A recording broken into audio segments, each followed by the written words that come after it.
Bienvenue sur ma chaîne YouTube. L'objectif aujourd'hui sera de vous présenter une façon de présenter, donc on va dire que c'est des photos de vacances.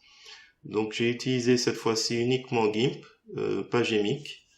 Donc l'idée c'est de vous montrer comment je réalise cette illustration assez facilement.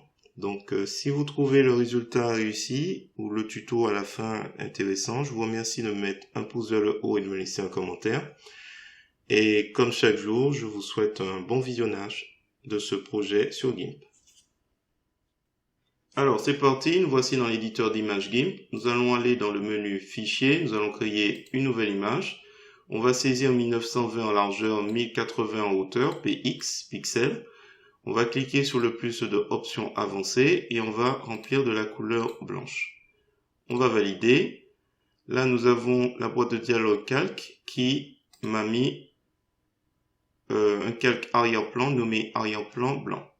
On va ensuite chercher nos photos, donc on va aller pour cela à nouveau dans Fichier, on va ouvrir en tant que calque S,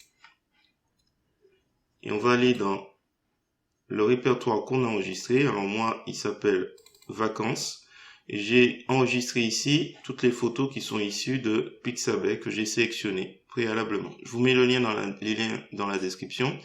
Ne pas oublier de cliquer sur le bouton j'aime à chaque fois. Donc à chaque fois j'ai cliqué télécharger, j'ai pris 1280, j'ai téléchargé, ainsi de suite. Et j'ai mis dans le même répertoire enregistré. Donc là il faut, pour aller très vite, je vous conseille d'appuyer sur la touche CTRL A pour tout sélectionner d'un coup. Comme ça, vous n'avez plus qu'à cliquer sur ouvrir et il va charger tranquillement chaque photo dans un calque. Donc là il y a 9 photos nécessaires. Ensuite, nous allons aller dans Images, Guide, et là, on va ajouter deux guides. Donc, deux guides en horizontal. On va mettre 33,33 à l'horizontale. Ensuite, on revient dans Images, Guide, nouveau guide en pourcentage, et on va rajouter 66,66. Validé. On revient à nouveau dans Images, Guide, pourcentage. Cette fois-ci, on va dans Vertical et on fait Valider. Et il ne reste plus qu'une dernière fois nouveau guide en pourcentage à faire. Cette fois-ci, on remet 33,33. On valide. Donc là, on se retrouve avec une sorte de quadrillage. Donc si je masque l'ensemble de mes calques avec les photos, donc on voit qu'on a bien un quadrillage qui apparaît. Donc je reviens sur Sunset et l'idée ce sera de placer chaque photo dans des rectangles. Donc on va essayer de les placer sans les déborder. Pour cela on va aller dans Affichage. On va s'assurer que Aligner sur les guides est coché. Donc il faudra cliquer si ce n'est pas le cas. Je vais aligner aussi sur les bords du canevas. Et ensuite, alors on a plusieurs possibilités, mais je crois que je vais sélectionner uniquement avec l'outil de mise à l'échelle pour ne pas multiplier les opérations. Donc là, Sunset est à placer. Donc je prends l'outil de mise à l'échelle. Dans les options de cet outil, je vais m'assurer que conserver les rapports est bien coché et que transformer ici calque est bien sélectionné. Donc c'est les deux éléments importants. Type d'interpolation, vous pouvez mettre cubique ou no halo. Alors je clique. Quand je clique, des contrôles apparaissent. Je vais utiliser ce contrôle pour déjà le positionner en haut à gauche. Ensuite, je vais redimensionner. Et à peu près, je vais me mettre à peu près à ce niveau. Donc, je vais mettre là. Mise à l'échelle. Ensuite, je descends à Ars. Ouais, on va dire qu'on va redimensionner et on va le positionner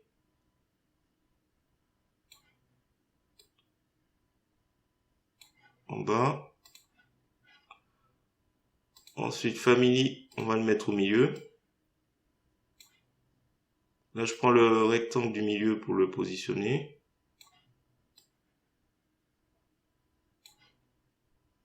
Mise à l'échelle.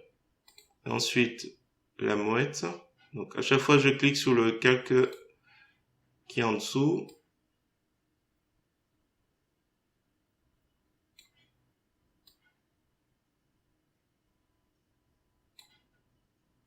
Mise à l'échelle. Les fleurs.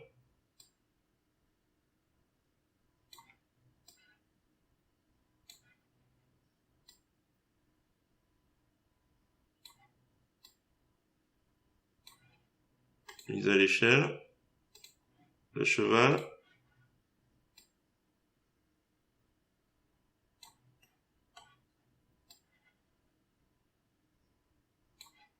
Mise à l'échelle. La fleur.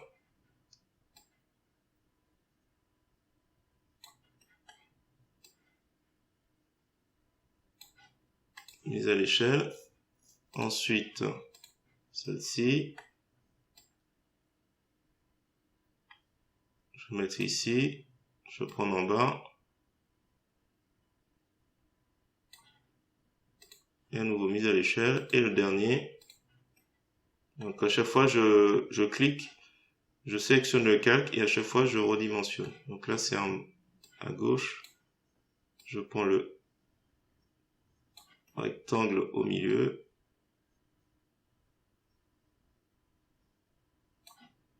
Mise à l'échelle.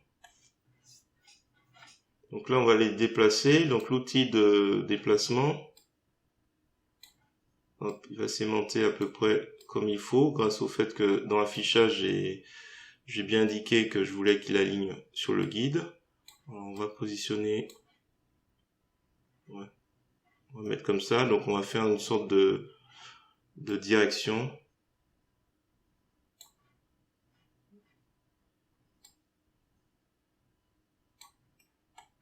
Oui, c'est bon. Ok. Celui-là, je vais juste l'agrandir légèrement.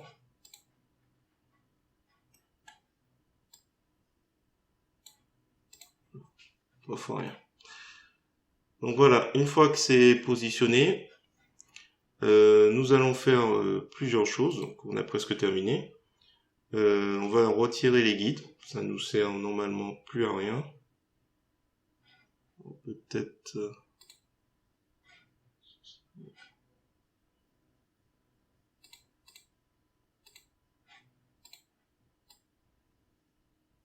Non, c'est bon.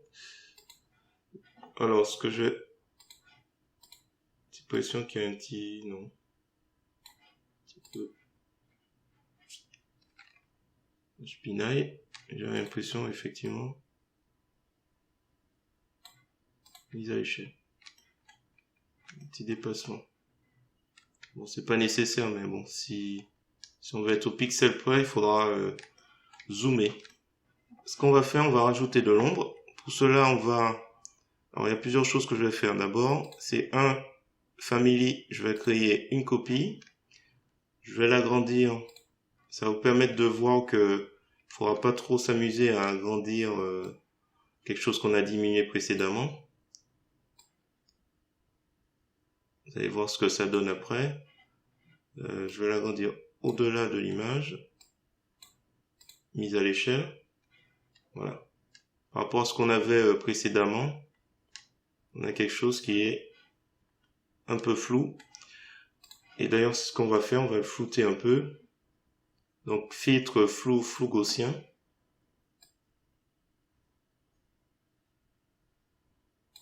Je vais laisser comme ça, valider. Je vais le renommer flouté.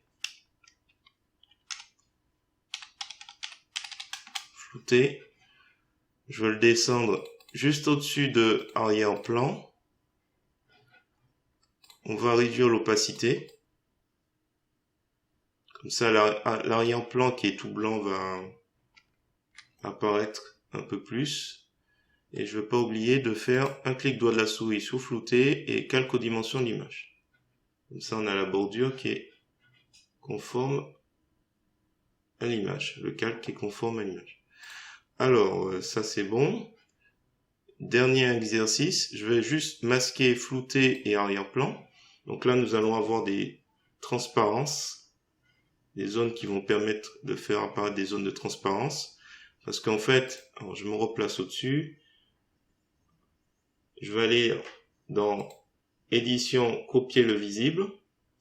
Et je vais faire édition, nouveau calque en place.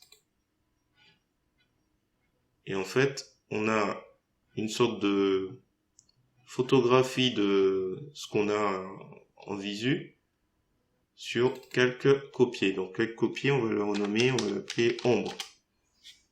Et je vais le descendre au niveau de flouté. Et je peux faire réapparaître flouté et arrière-plan. Donc là, pour l'instant, on voit rien.